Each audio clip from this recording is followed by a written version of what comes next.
அனைவருக்கும் இனிய மாலை வணக்கம். நமது சுவாமி விவேகானந்தர் இளைஞர் சக்தி இயக்கம் நடத்தும் நமது தேசம் புண்ணிய தேசம் எனும் மாதாந்திர விழிப்புணர்வு சிறப்புரை நடைபெற்று வருகிறது.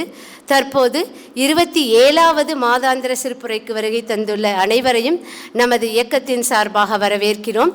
எல்லாருமே உட்கார்ந்து சொல்லலாம். ஐந்து கரத்தனை யானை முகத்தனை இந்தின் இளம்பிரை போலும் எயிற்றனை நந்தி மகந்தனை ஞான கொழுந்தினை புந்தியில் வைத்தடி போற்றுகின்றோம். முதலாவதாக தீபம் ஏற்றுதல். தீபம் ஏற்றுவதற்கு திருமதி ரதிப்பிரியா ரவிக்குமார் அவர்களையும் திருமதி சத்யபிரியா அவர்களையும் திருமதி பானுப்பிரியா அவர்களையும் அழைக்கிறோம். எல்லோரும் தீபம் ஏற்றும் மந்திரத்தை சேர்ந்து சொல்லுவோம். ஓம் ஒளிவளர் விளக்கே போற்றி, ஓம் ஒளிவளர் விளக்கே போற்றி, ஓம் ஒளிவளர் விளக்கே போற்றி, ஓம் ஒளிவளர் விளக்கே போற்றி, ஓம் ஒளிவளர் விளக்கே போற்றி,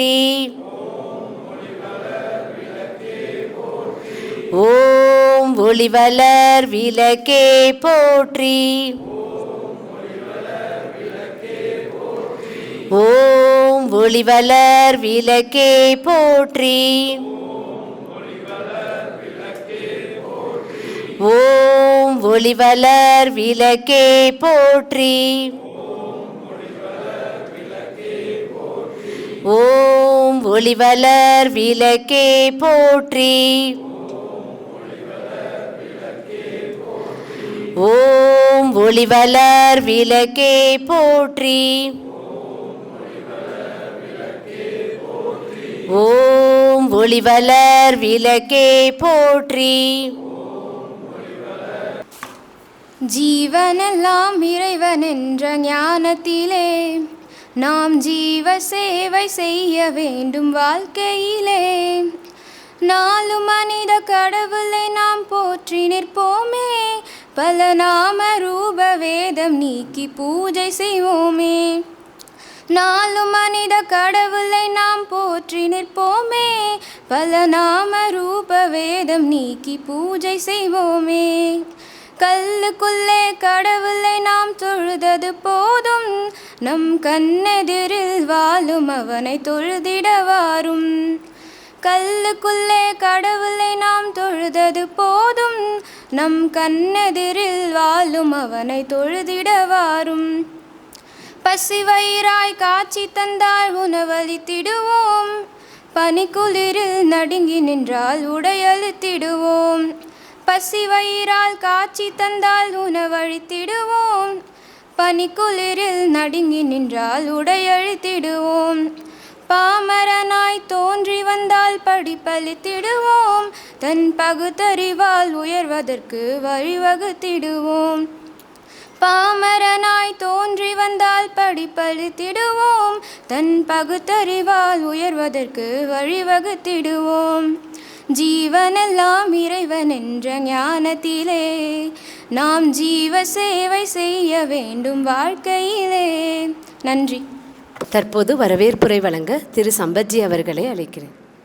அனைவருக்கும் இனிய மாலை வணக்கங்கள். நமது தேசம் புண்ணிய தேசம் என்ற இந்த மாதாந்திர சிறப்புரை நிகழ்வின் 27வது மாத நிகழ்ச்சிக்கு வருகை புரிந்திருக்கும் அனைத்து பெரியோர்களையும் தாய்மார்களையும் குழந்தைகளையும் வருக வருக என வரவேற்கிறேன். இந்த மாதம் நம்மிடையே வந்திருந்து நமக்காக சிறப்புரையாற்ற வந்திருக்கும் மதிப்பிற்குரிய ஐயா டாக்டர் எம்எல் ராஜா அவர்களையும் அனைவரின் சார்பாக மனமாற வரவேற்கிறேன்.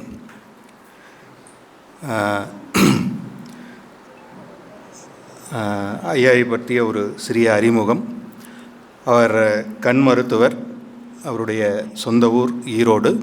கடந்த ஒரு 7-8 வருடங்களுக்கு முன்பாக அவர் நமது ஆர்எஸ்எஸ் பேரியக்கத்தின் வட தமிழ்நாட்டின் தலைவர், அதாவது பிராந்த சங்கச்சாலக்காக பொறுப்பு வகித்திருக்கிறார். இப்பொழுது அவருடைய கண் மருத்துவம் அப்படிங்கிற அந்த பணியை நிறுத்திட்டு இங்கே முழுக்க முழுக்க ஒரு வரலாற்று ஆய்வு அப்படிங்கிற ஒரு முக்கியமான ஒரு துறையில் மிகப்பெரிய பணிகளை முன்னெடுத்து செய்து கொண்டிருக்கிறார். அவருடன் வந்திருக்கும் அவருடைய சகா திரு சிவகுமார்ஜி அவர்களையும் உங்களுக்கு அறிமுகம் செய்ய, அவருடைய பணிகளை பற்றி அவரே உங்களுக்கு விரிவாக சொல்லுவார்கள்.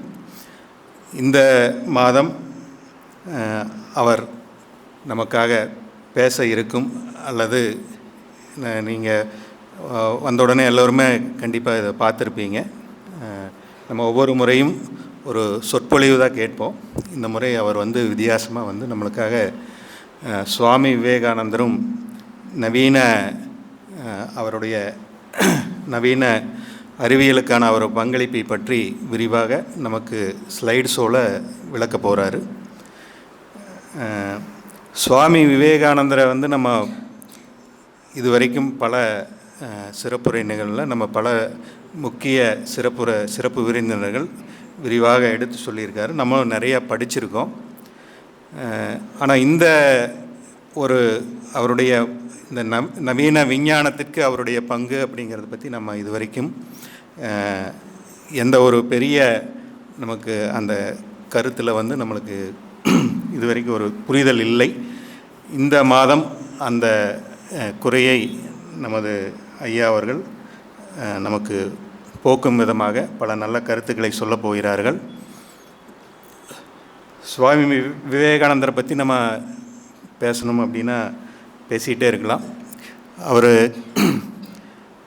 இந்த தேசம் ஒரு அடிமைப்பட்டு அறியாமையில் உழன்று கொண்டிருந்த போது இந்த தேசத்தை ஒரு உலுக்கி இந்த தேசம் எப்படிப்பட்ட தேசம் அப்படிங்கிறத நமக்கு புரிய வச்சு பல ஆயிரம் பேர் அவருடைய பேச்சை, அவருடைய கருத்துக்களில் அந்த வீர கருத்துக்களில் ஒரு ஈர்க்கப்பட்டு இந்த தேசத்தின் சுதந்திரத்திற்காக தங்களது முழு வாழ்க்கையும் அர்ப்பணித்து தங்களது அனைத்து உயிரை கூட துச்சமாக மதித்து இந்த தேசத்திற்காக தங்களது இன்னுயிரை ஈர்த்தார்கள்.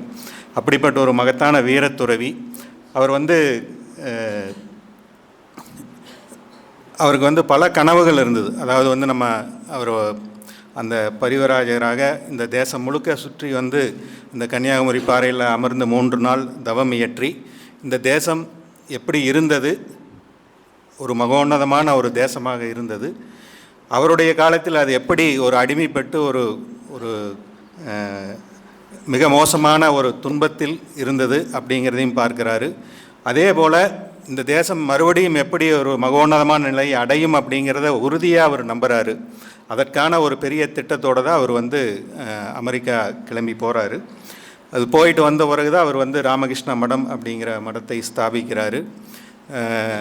அதில் பல பணிகளை எடுத்து செய்தாலும் அவருக்கு ஒரு பெரிய தீராத ஒரு பெரிய கனவு இருந்தது.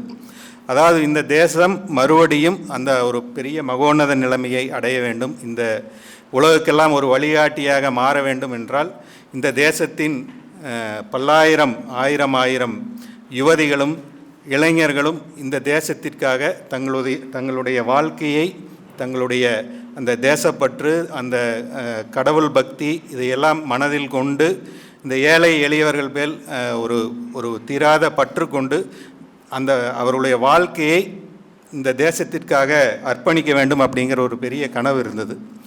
அந்த கனவு அந்த வரியில் அவர் நிறைய கடிதங்கள் அவருடைய சிசீரல்களை நிறைய எழுதியிருக்கிறாரு.